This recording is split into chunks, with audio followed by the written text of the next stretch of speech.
there is a lot that I think we feel very proud that we've done and taken care of. When you look at the immigration piece in particular, border crossings way down, the number of executive orders and pieces of legislation the president signed. I think we feel very proud of what we've been able to accomplish and fulfill the promises that he's made to the American people. But I think it's got to be kept in context, and I think there is sort of this artificial number that gets thrown out. So on one.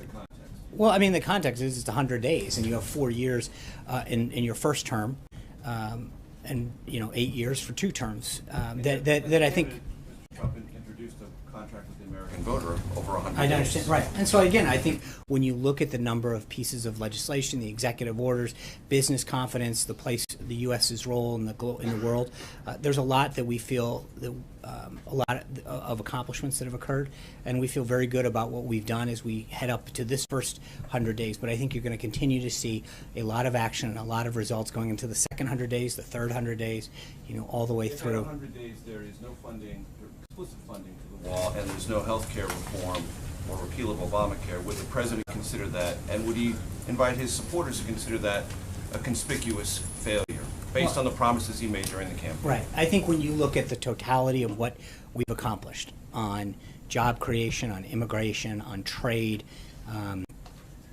it is unbelievable what he has been able to do.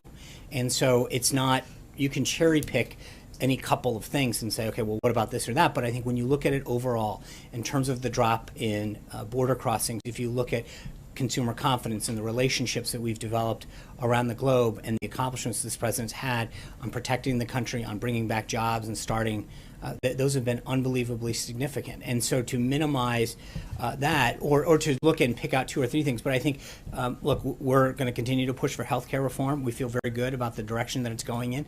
It's been very positive.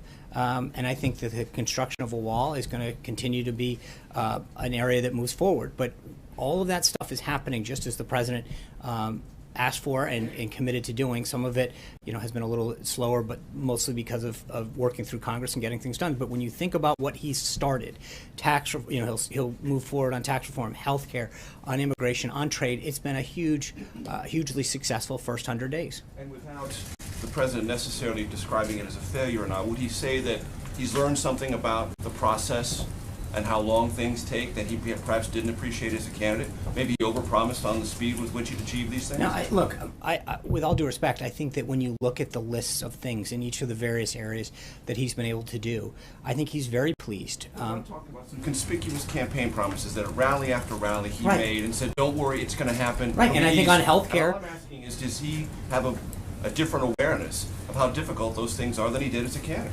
I'm sure that there are things that you learn in the job, but I think that he is very proud of what he has set out to do and the progress that we've made. And I think you're going to see healthcare get done, but it's going to get done right. And that, in particular, is something that we're continuing to work at. We can't make people vote, but we've made significant progress and moved the legislation forward and improved it greatly. And I think that we are going to see progress on that.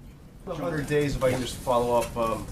The contract with the American voter that the president signed included 10 pieces of legislation. Mm-hmm. Right now, he's 0 for 10. Only one of those has actually been introduced. Right. And I think that we're going to continue to work with Congress. As he says in that document, I will work with Congress to achieve these, and we are going to continue to work with Congress to achieve those. But why have 9 of them not even been introduced? I think when you look at what he has done, in terms of Supreme Court justice, the executive orders, the number of legislation, there's a lot that has gotten done. I don't think anyone, I remember very clearly the first few weeks, and still to some extent, the comments that got made about the pace that we were keeping, and we have kept.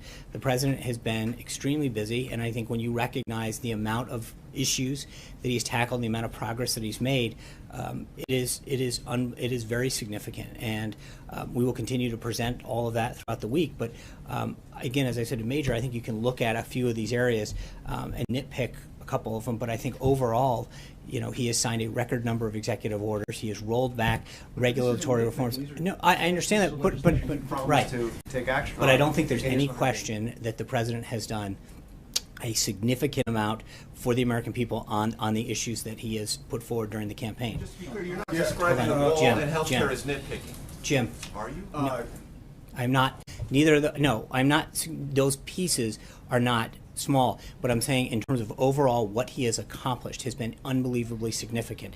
When you talk about all of the other areas, the regulatory relief, the efforts that he's made on immigration, on trade, all of those issues. And again, what I'm trying to say is when you look at everything that he's done and the amount that he's accomplished in these first 100 days, I think you can go back and find an area, one or two, and say, okay, well, he didn't do this. But I think you have to look at it in totality of what he actually did get done. On the second issue, on the 100 days, if as someone mentioned, the president tweeted that it was a ridiculous, timetable or whatever, why is the White House doing so much this week?